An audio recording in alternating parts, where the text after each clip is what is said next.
One of the things that I like most about living in Florida is, of course, getting to go to the beach.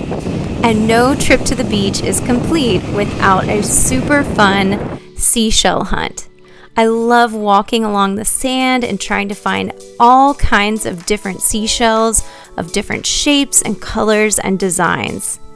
In this art lesson, we are going to learn how to create our very own observational seashell drawing inspired by the famous artist Georgia O'Keeffe.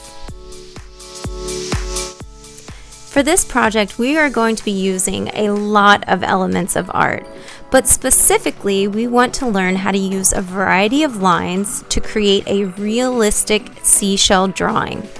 We want to be able to identify the life and work of Georgia O'Keeffe, and we want to use lines, shapes, color, and even texture to create your artwork today. You might think that Georgia O'Keeffe is best known for her close-up flowers, but she loved to paint all sorts of objects from nature, including seashells. So let's take a look at some of her seashell paintings and see how she used a variety of lines to create patterns and rhythm and a unity in her artwork.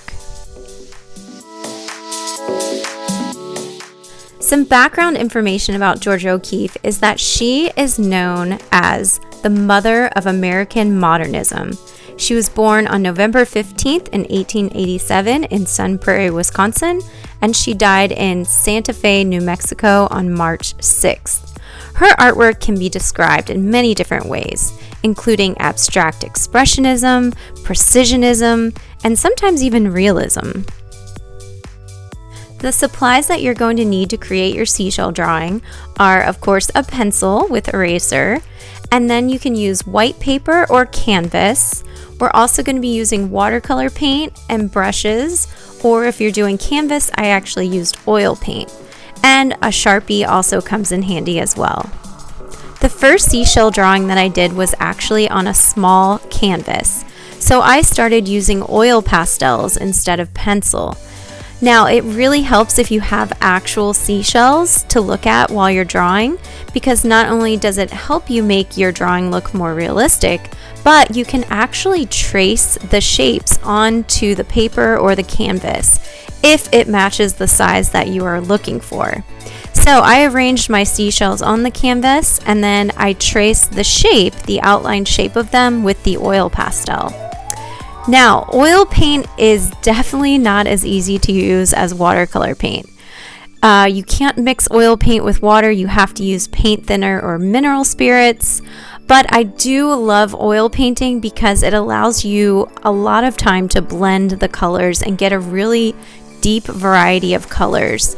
So here you can see I started with my starfish and I mixed it with the yellow oil paint and some orange.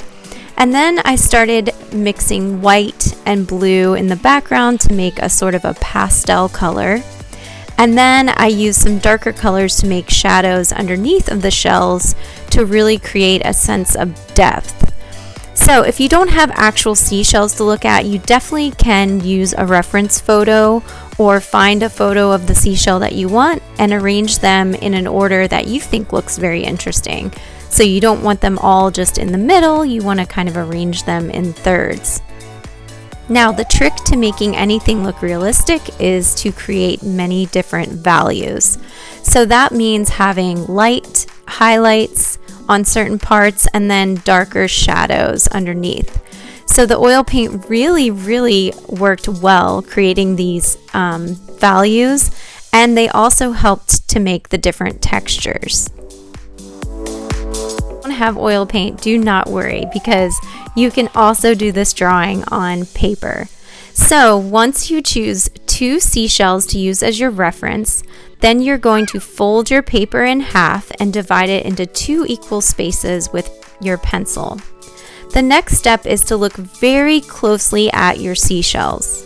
You want to look at the shapes, the texture, and the lines, and try to make sure you look more at your shell than at your paper. Once I was finished drawing my seashells with pencil, then I traced over the lines with Sharpie and even used the Sharpie to create even more texture on my seashells. After I did that, then it was time to choose my color. This is where you can get really creative.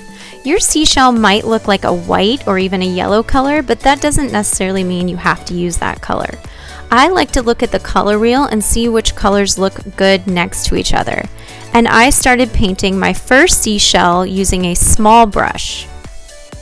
You can also use less water to create darker shadows and values to make these seashells look just as realistic as the oil pastel ones. While that seashell was drying, I painted the second seashell as well after I washed out my paintbrush. And then I moved on to a bigger paintbrush to paint the negative space or the background. Now, the negative space, I wanted to make sure that I used water first, so I did a technique called wet on wet. So I got my paper wet with water and then I added the color so it wouldn't end up too dark or too light. I honestly love the way both of these drawings and paintings turned out. The oil painting, however, I will definitely be hanging up on the wall. So you also want to ask yourself some questions like, how did you do on your artwork? Do you like the way it turned out? The one thing that I think I would do differently is in my oil painting, I would have made the white seashell a little bit larger. But all in all, I think they turned out great. So I hope you had as much fun as I did making this seashell drawing and painting, and I hope you have an awesome, awesome day.